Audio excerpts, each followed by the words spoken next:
It was nice to see us, battle through a little bit of adversity there and still come away with a win. I thought they did a nice job of making a push there in the second half, got the ball inside, started hitting us pretty good on the boards, and I thought we responded, which is a good sign. I think the guys have stayed the course, and we've had some pretty good practices leading up to the last, I guess, couple weeks of the season. And, hopefully we can continue to play well and make a good push here coming down the stretch with a really tough St. Joe's team coming in here this week, and then we go on the road for a few. So we got a tough stretch ahead of us, but I think our guys are ready to compete and play.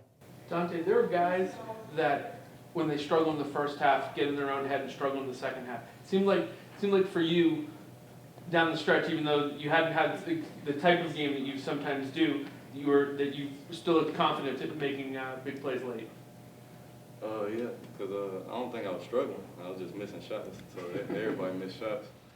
So, I just stayed the course and just was playing my game. Well, some guys miss shots and have a hard time shaking it off. Is that a strength of yours that you don't let that get to you? We've been working a lot, like with myself personally, with like just getting over things. Like if I miss a shot, just think about the next one, not the last one. So yeah.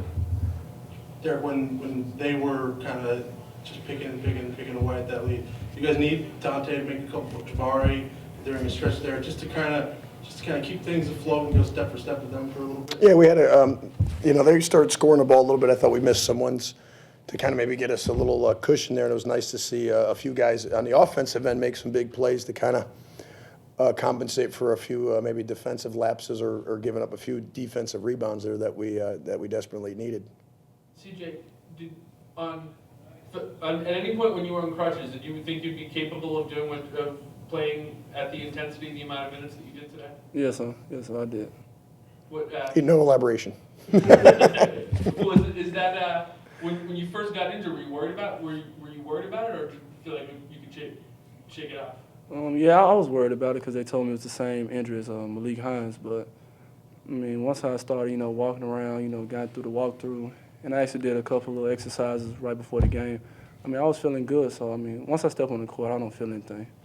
Derek, did it seem like he did a lot of little things for you guys that contributed in a pretty big way? Yeah, absolutely. That's kind of how I see CJ, though, as a guy that's going to come up with a loose ball, extra possession rebound, finish in transition, and really just try to make winning plays. He's kind of got that Memphis toughness to him on the floor, and that's why I was kind of hopeful that he was going to play today, because we did need his, some of the things that he gave us out there. CJ, you rebound for a guard. You rebound more than most anyway. But against a team that rebounds as much as George Mason does, especially on the as much as they offensive rebound, did you feel like this was a game you kind of had to get in there and keep them from getting any extra possession? Yes, sir.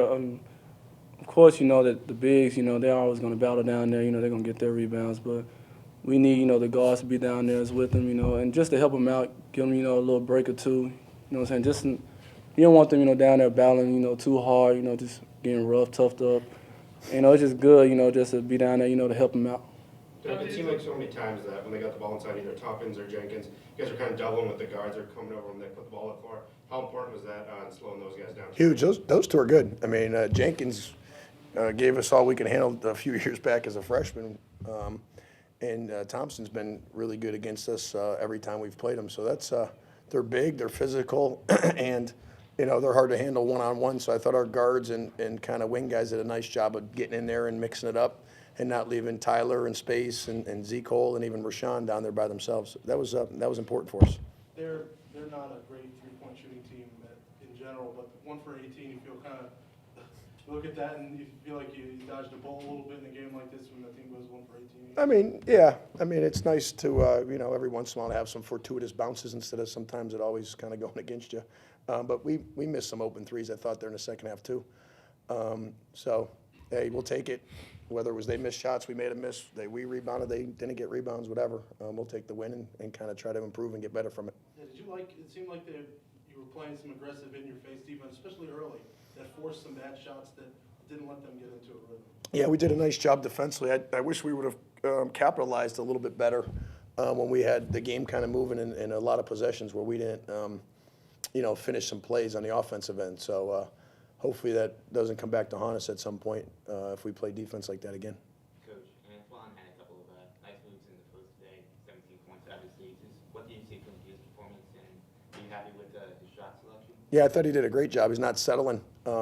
We talked about it. You know, he knows that one-legged kind of Kobe Bryant fade away. Hopefully we won't see that the rest of the year. And he gave us a good presence on that mid-post, kind of driving it to the rim where he gave us some good buckets. And I like that he went 2 for 2 from the free throw line. So that was a good game for him. He probably could up his rebound total just a tad, just a little bit. But he's given us some of the stuff that I was hopeful that he could bring. Space, are you a better player when you can get in the lane in a one-on-one situation and head fake a guy, make a little spin move, and kind of just control the action down there? I believe so. I just think I'm a better player when I'm, more aggressive and, like you said, not settling. So, just being aggressive, just, makes those kind of outcomes. If I can just get to the rim and, make my shots easier, not taking tough shots and, fadeaways and stuff like that. Coach, just from an overall standpoint, can you talk about the balance in the scoring today? No 30-point scorers, but just. I mean, we're a better team if it's a little more balanced instead of one guy having 30-something and maybe 9, 10. I think we should be with 4 or 5 guys in double digits just about every night out, I would assume. And if CJ and maybe Seth or one of those guys can kind of get into that double digits, that gives us a couple more scores there. So when it's a little more spread out, we did a better job tonight of like running offense and not settling for stuff early in the shot clock. Sometimes that's why our defense has been a little suspect, is because we're taking tough shots on offense and we're in some adverse defensive position. So I think our offense was a little better, and we shared the ball and we moved them some, and then that led to a good defense. This might sound like a stupid question. Is Zach Coleman better when he has the bike? That he can stay loose and do those things with things that he doesn't have available to him on the road? It seems like in those games he's more active for you. Yeah, and Zach, the bike is definitely helpful for him, and being home actually is helpful for him instead of the travel. The travel bothers him some, so we'll have to be conscious of the bike on the road now, and I'll make sure that we find one. So For either Dante or Space, is it you guys have that much more respect for CJ right now for his toughness, knowing he's playing on a stress fracture on his foot? I didn't expect anything different. I knew he wanted to play. I know he's a competitor. For him not to play, that would have been very surprising. But knowing the guy CJ is, he's tough, and he's just a competitor. He wants to win, so I didn't expect anything different.